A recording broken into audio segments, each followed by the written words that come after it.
Good morning, world. Welcome to the Unlock Podcast, episode number 41. Nailed it. Yes, you did. That was fantastic. Thank you. Intro number one, check. Today I am your host. You are welcome, Lars Johnson, coming from parts unknown, aka Canada. I'm sitting here with two of my good buddies. Wow. I know. It felt weird just coming out. As I said it, I already want to re-record this. That's terrible. Hopefully that's on air. In Minnesota, Tony Hokanson, hold for applause. And of course, North Carolina, Chad Lingefeld. How was that, guys? That was probably the slowest and wow intro that we've had. And that says something because I've had some some slow ones. I think that was bang on. It's the Unlock Podcast. We are security owners from across the world that are. We really need a new intro. We always say that. Every time it's we are security. We are across the world. Why don't you come up with a new one there, Tone? Yeah, Tone. I've tried. Right on the fly. Oh, we are. I already know this is going to be a snippy podcast. I can tell by Chad's demeanor and Tone's persistence of being annoying that this is going to be a hot topic today. So I hope people are ready for this. If you came to listen to just a couple of guys talking about some things and agreeing on everything, this is not it. Yeah. Three business owners in the security industry. Every week we get together. As I mentioned, this is episode 41. We get together and talk about different things that are plaguing our conscience. Is that accurate? That's extreme. But yeah. You want me to redo that? Okay. No, you're good. Perfect. Let's just keep rolling. Maybe nobody will pay attention. Yeah, I mean, definitely keep this thing moving. Whew, working on it.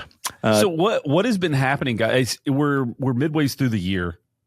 Right, we're kind of coming into the second half of the year. We're recording this. What is today? July 24th. July 24th.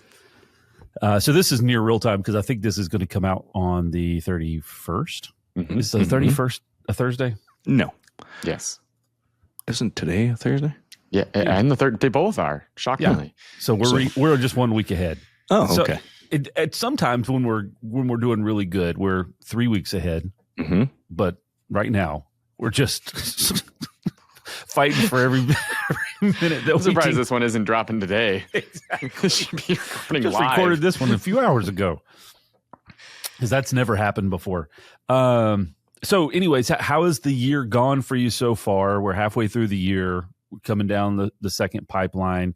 We've got tons of stuff happening, industry activities coming up this quarter or this second half of the year. Where are you guys at? How's life? Oof. Ooh, life's great. Yeah. Wasn't ready for this. Oh. Yeah, life's great. Business could be a little better, sure. What? In what way?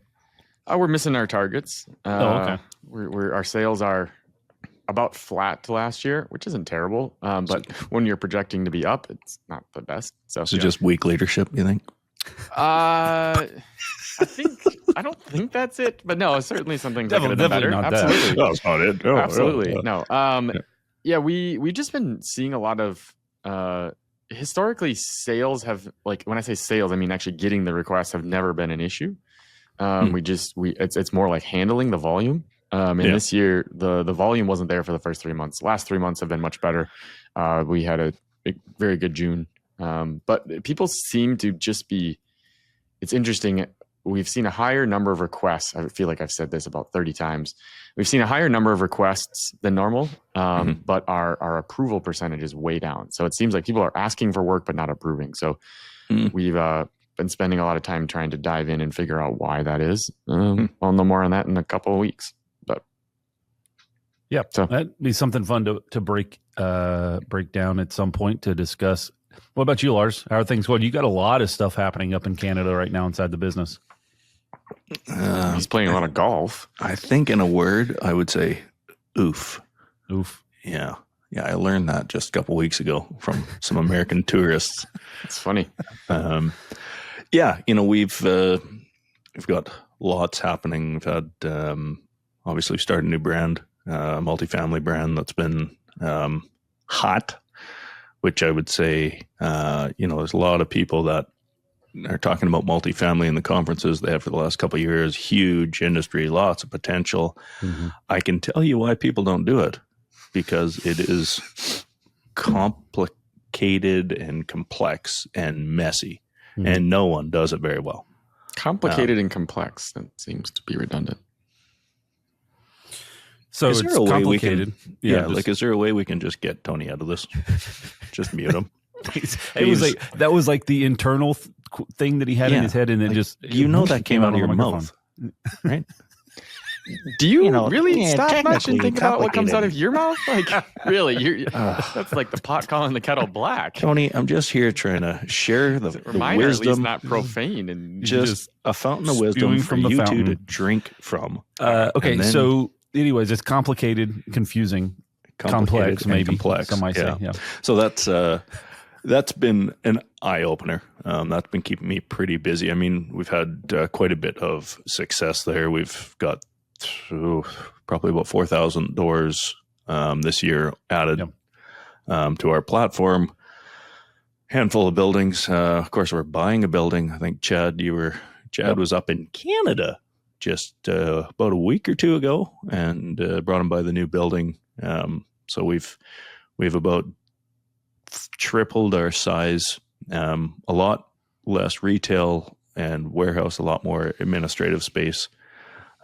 Just the direction we're going. We built a locksmith school right within our building, which is going really well. We've hired a full-time locksmith teacher, so that's happening. And I know my business partner Matt is fairly busy, keeping things on the go. That training facility is top notch. That's going to be a huge asset. It is. And the guy we have, I guess a step back, if you can't find good staff, there's only so many years you're allowed to complain about that before you actually have to do something about it. Ooh, hot take from Lars. Do you want me to repeat it? So we just decided, okay, we're not going to look for locksmiths anymore. We're just going to build them. So we look for some skills and we bring them in. But one of the original MSC, and most people listening will probably know what the MSC is, but it's a group of like-minded locksmith companies across North America. So one of the original guys, kind of the Canadian original, is a guy named Brian Esau, and had a big locksmith company in the 90s. So we hired Brian. He's a locksmith through and through, likes to tinker, likes to teach. He's probably 75 now, or maybe 70, I don't know. But he comes in and teaches our young guys how to do the basics. How to fish. Sorry? How to fish. You teach them how to fish. That was. Yeah, sorry about that. But he comes in and focuses on just rekeying and glass aluminum hardware stuff. Nice. So, yeah. How about you, Chad? What's happening in the world of green? North and South Carolina right now is doing fantastic, and talking through with all of our manufacturer reps. This region is just booming, and we're feeling it. A lot of activities and structure that we put in place is years ago, and it's funny that kind of what you were just talking about, Lars, with multifamily, how it's been the big talk in our industry for the last 3 or 4 years, but it finally takes hold at some point, and people kind of either work through the skepticism or it actually trickles into our functional workflow. And so same thing's happening right now in just business in general. There are things that we put in place in 2023 that are finally starting to get some traction. To have traction to flourish. 2024, there were some things that we changed, and now we're seeing that. And the sales process that actually turning those opportunities into real dollars is working incredibly well right now, and the handoff between that and our installation teams are working really well. So it's been really cool. We've been getting in front of a lot of really big opportunities that 5 years ago we wouldn't have had the opportunity to do or the ability to execute on. And all meanwhile, doing a really good job staying profitable. And that's probably been the biggest lesson or win Being that we've profitable? had. Yeah, being profitable. Well, you know, that's a good strategy. See, Well, that's the kind of content people should expect from this podcast. Be no, but I profitable. mean, it is. I mean, you think about it. Like I for years, we were growing, and we're doing a good job developing things to expand number of people, revenue, and all that stuff, but the profitability was not there. And so really focusing on that, and there's, I mean, we could dive into that from on a whole nother topic, a whole nother episode at some point, but there's a lot of value in some transition and having leadership over certain areas inside of your organization so that you can focus on truly what's important, and profitability is one of those things. So anyways, yeah, things are good. 2025 is stacking up to be another record year for us right now. So I'm excited. Well, it's amazing. And it's, kind of a good segue into what we're getting into today. A lot of the time we spend sitting here talking about our experiences and as business owners and business leaders and, the things we're dealing with. But recently, actually, when Chad, you were up visiting, it was a bit of an eye-opener for me because I didn't realize that actually a handful of my team actually listens to the podcast. Yeah. I didn't think anyone did. So, that was a moment for me. You're like, ooh. And I thought, oh man, I should maybe be nicer for one, and two. Well, that's good advice all around, Lars. Quiet, Tony. Well, it didn't last long, did it? Terrible advice. Yeah. But I thought a topic that we could discuss. So we are all been in the industry on average about 15 years, I'm going to say. Little less, a little more, but close enough. We all at one point worked in the business. We were an employee of the business before we were in the role that we're in now. So I wanted to dedicate a podcast as kind of an advice podcast. I'm going to call it the top 10 things you should know to advance your career in the industry. So it might not even have to be the security industry specifically, but what are 10 things? What are the things that you wish that your staff and your team knew or did? Or did or knew? Just anything that, your best people, the people that are like, God, that guy's great. I love that person on my team. What are they doing that makes them stand out?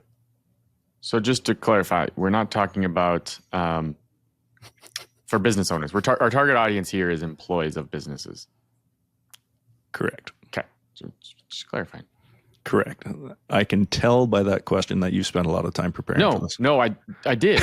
I actually have a list, but I have some for both. So I just wanted to know which direction I should be going. You could, Tony, I'm not a big rule guy, so I think you can kind of flip-flop back and forth.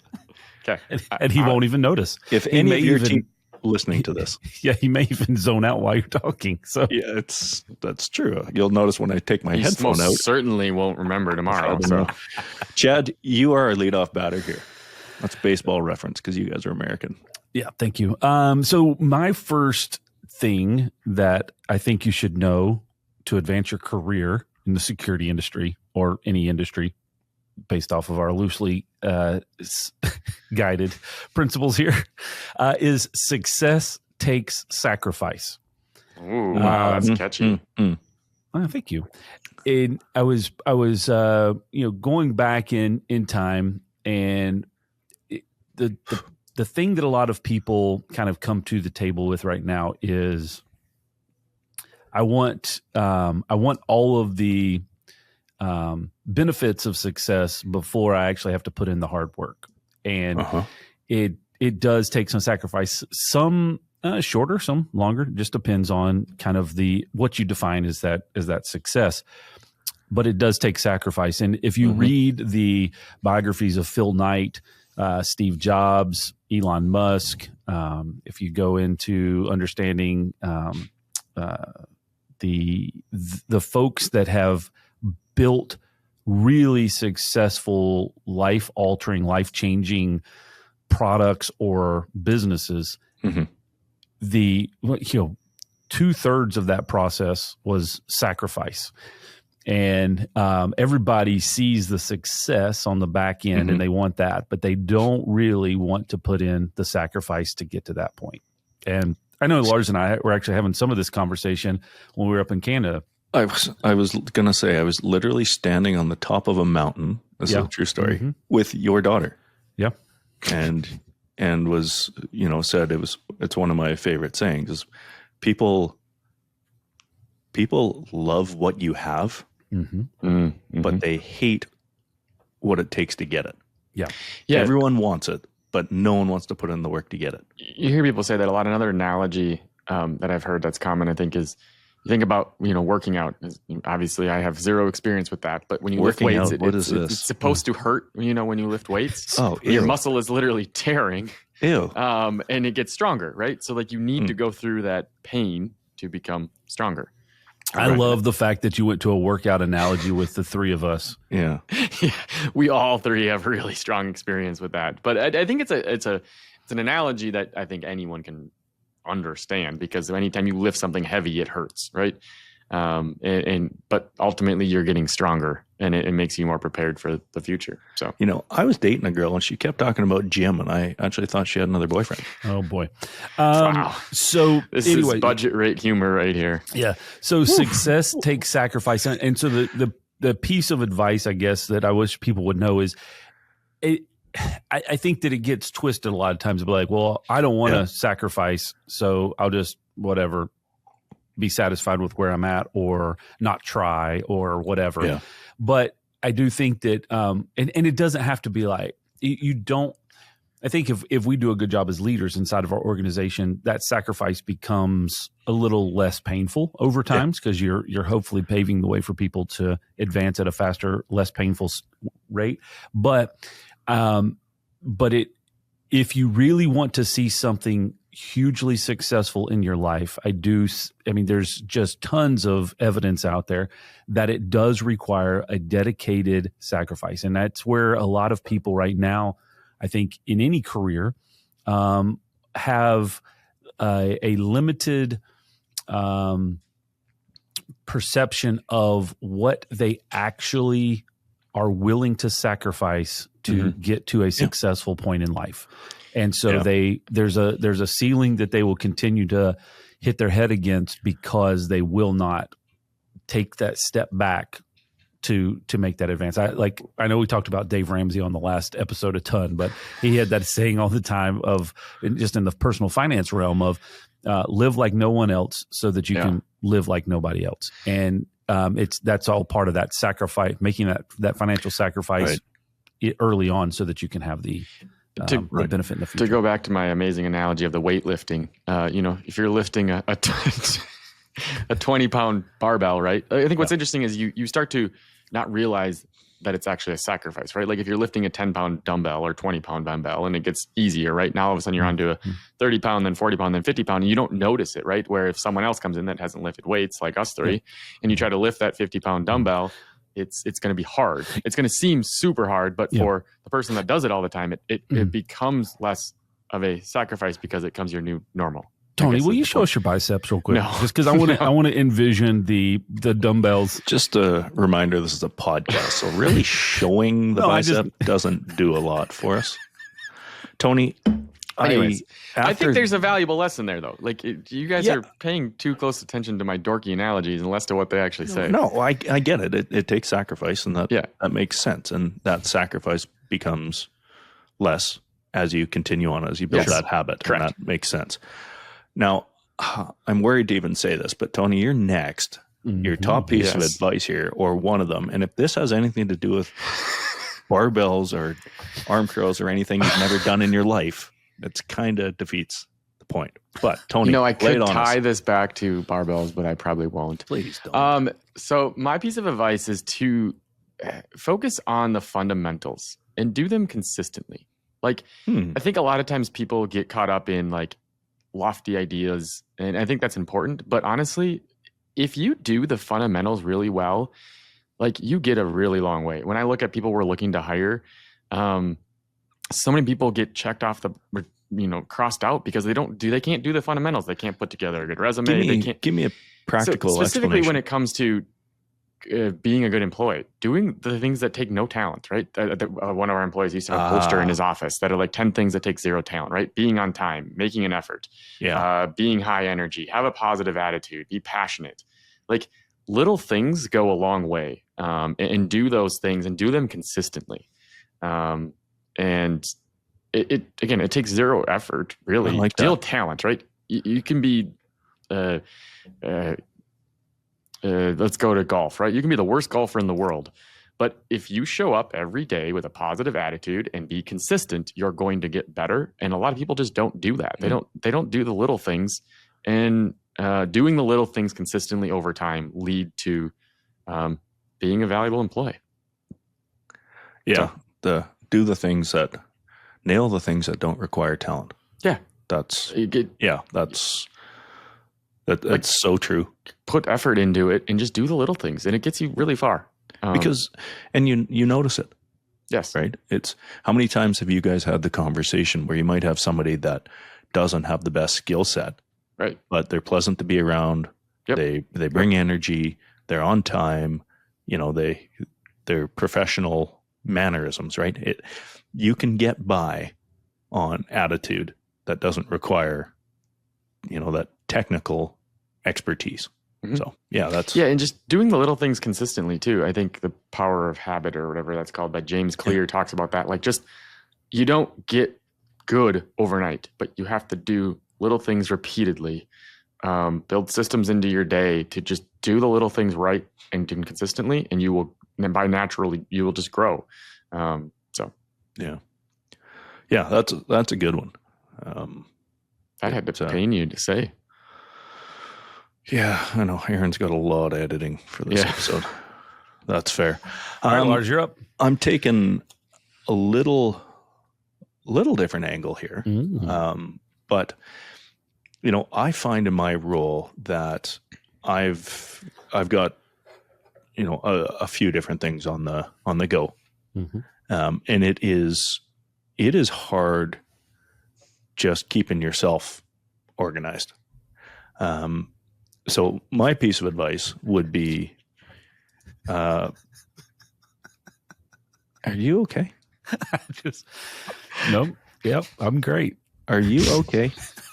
It's hard keeping yourself organized. I'm with you. A couple of jackals over there just having a good one.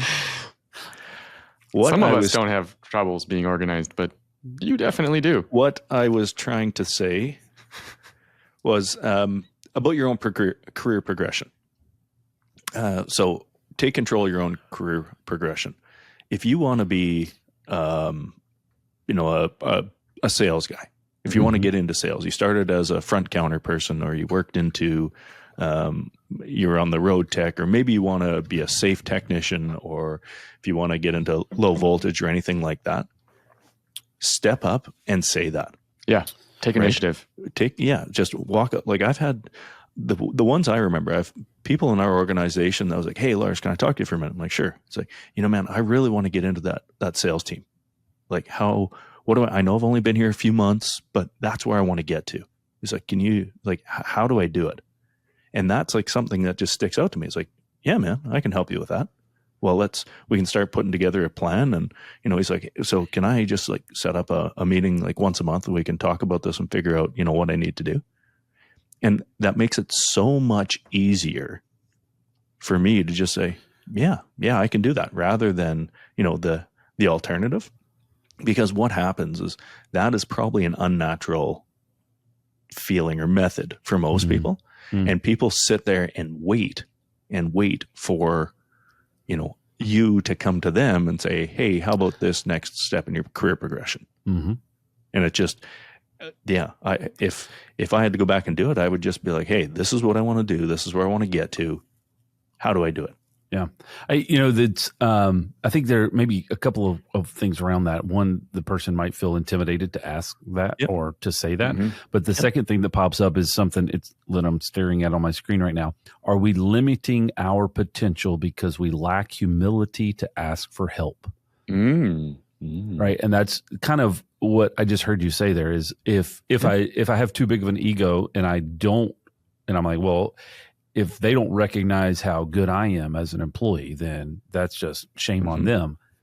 Well, but stepping up and saying, hey, here's where I want to go. How can you help me get there, or help me work out a path to get there? What are the things that I'm missing that I need to get to move to that progression? Is huge. And I think any good leader, I'm going to classify that as good, any good leader is going to hear that as a vastly positive thing and say, yes, absolutely. Now let's figure out what needs to happen in order for you to get there. Yeah, one of the ones I was going to say, and I think I'm going to use this to just tag on to what Lars said there, is be curious. And I know you guys are going to roll your eyes at that because I have a Curious George poster normally over my shoulder. But like, take that initiative, be curious, do something to learn. Like Lars said, if you want to be a low voltage tech, go learn about it. Like, ask questions, ask for help. Have the humility to say, hey, I don't know this, but I want to know this. I think that's a really good one. Take initiative to learn however you want to learn. You can ask questions, you can dive in and read a book, you can go job shadow, but take that initiative to go get what you want. Yeah. What made me think of this, because I just want to tell this story. But we had a review with one of our guys fairly recently, and he was talking about, career progression. It's like, well, I don't really see myself like I got a ceiling in this company. And, I was like, what? Like, we have this hugely growing in every direction. Like, what are you talking about, a ceiling? He's like, well, I want to get onto the sales team and I want to be part of that. But I look and, the sales team, they're all young guys. No one's going to be retiring soon. So like, there's not a space for me. And I just thought, 2 years ago, additional space. Yeah. Like 2 years ago, there was one of them. Now there's 5 of them. Next week, there might be 6. Like, it was such a different mentality. And I was like, man, the narrative that must be going on in your own mind. And I don't want to get into that because that's going to be one of my next ones. But it was just, that was the scenario. I was like, oh man. But that's just, glad you brought it up. That's just lacking, I guess. It's lacking vision, but it may be understood, right? That they don't have that vision. So the other component that I would throw out is, how does your sales team and how does every team in your organization show where we're headed? So we're a sales team now of 4. We know we need to be a sales team of 6 within the next 18 months. So we have 2 positions available. How do they get more vocal around that so that those that don't necessarily see the vision can then now physically see or understand what the opportunities are? Challenge that a bit. Does that mean maybe, Lars, you have that vision clearly in your head, like, we're growing, what are you talking about? But that tells me a little bit that you probably haven't painted that clear enough to him. Yeah. It's certainly on us to redefine and probably add that career progression more predominant or visually somewhere, just so it's in my mind. But that's true. I'm glad you figured out that was my fault, Tom. Chad, yes. Thankfully, you're up next because I've had about enough of Tony for the last couple minutes. So my next one is, it does matter how people perceive you. Your reputation matters. I think the conversation that I've seen or been a part of, and probably had the same perception myself for a long period of time, is people will just have to get used to me, or people will just have to be okay with who I am. When does that happen?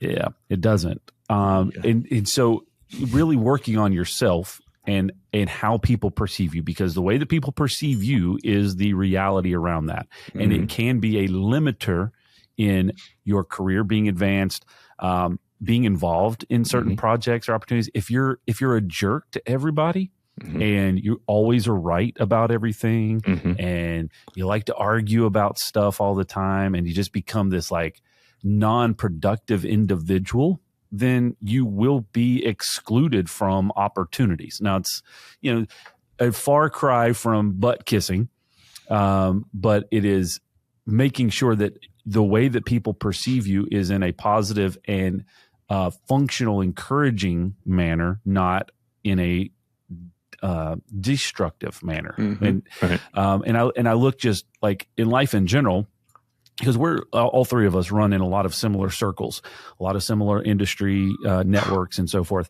And there are some people that have a really bad reputation and the way people perceive them is not great. Well, then they get excluded from certain opportunities because of their reputation or their perception. Mm-hmm. Well, they may, at the heart of it, have good insights or great ideas, or could be an impactful and effective member of certain conversations, but because their reputation is so tainted and terrible, they get excluded. And so you think about it from a career standpoint as a young individual trying to grow inside of a business or inside of an industry or your career as a whole. The way that people perceive you really does matter, and a lot of people over time, I think, will have had a perception of I'm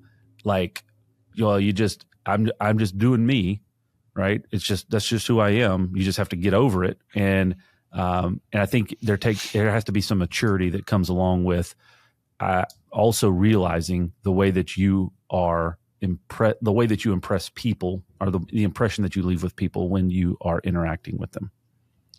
Lars, I see you typing on your phone there. Are you taking notes on this one? Yeah, I am. I'm actually, what it made me think of is, the simple, the difference between perception and, your perception and perceiving. But, something as simple as show up on time, tuck in your shirt, and say hello to people in the morning, right? Mm-hmm. Just making that simple change, how you physically even present yourself, brush your hair, comb your beard, and tuck in your shirt, right? If you do that alone will get you, quite ahead of the game. Mm-hmm. It's just, and it's, call it superficial, call it silly, call it whatever you want. It is a perception. They talk about, I think it's like 250 milliseconds is how long it takes you to, make a judgment on someone or get whether you are going to like this person or not. So that is something you can control. Tony, you talked about, things that don't take talent. These things don't take talent. No. So yeah, that's a good one, Chad, because that reputation later in your career is kind of the angle you took. But I'm thinking even early in your career, it's just, it's so easy to present yourself well. Yep. Yeah. Tone, do you got something? So I heard this one about 6 years ago when we bought Assured Security from the owner there, and it really has stuck with me. A lot of times in technical industries, people think that's all they focus on. I want to be a really good locksmith. I want to be a really good HVAC technician. I want to be a really good plumber, whatever the technical thing is.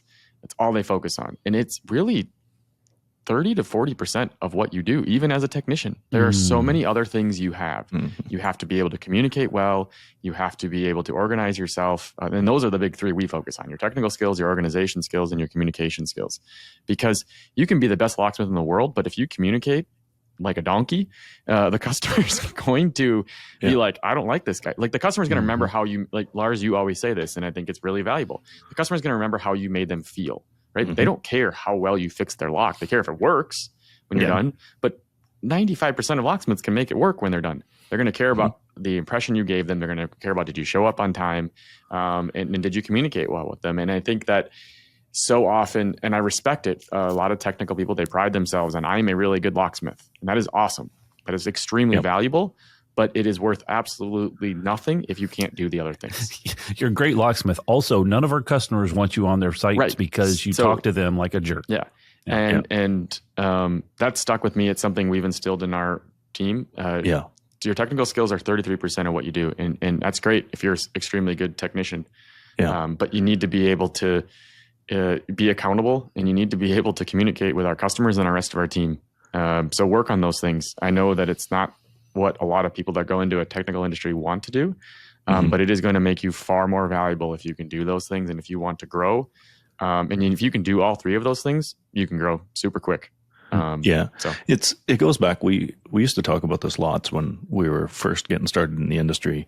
It's, hiring for skill set is a bad idea.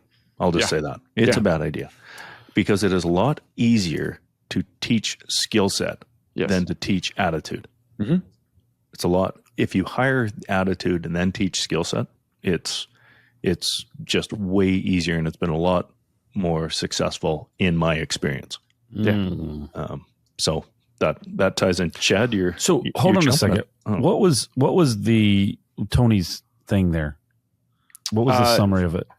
So what I wrote down is it's not just about technical skills, but I guess it's focus on skills beyond just, I don't know how to summarize that. Soft skills. Building your soft skills. Yes, there we go. Soft skills are greater than 50%. Yeah. No, we just wanted to help you out with that a little bit there, Thank Tony. you. Appreciate Yeah, it. you wouldn't want an ambiguous title. Tony, is that a new Fitbit on your wrist there? Is it you got something there tracking your workout? Yeah. It's a couple months old. Curls. Thanks for noticing after 2 months, though. Oh, just tracking all those arm curls that he's doing. Yeah.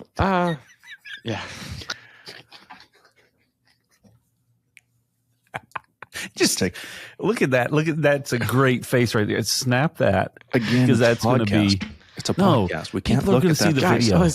Look, people are going to watch the video. That's not watching this on YouTube. This is riveting content. This is great. It's going to be a great sticker. Yeah, it'll be a great sticker. That's very true. That's nice. Tony, that was a great point.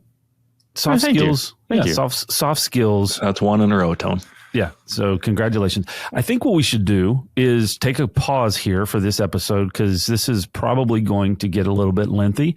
And is that going to be okay with you, Tony, if we just take a break and split this into two-parter?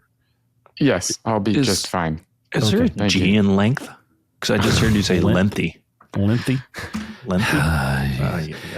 So come back next week for number 6 through number 10. Should be 10. Should be 10.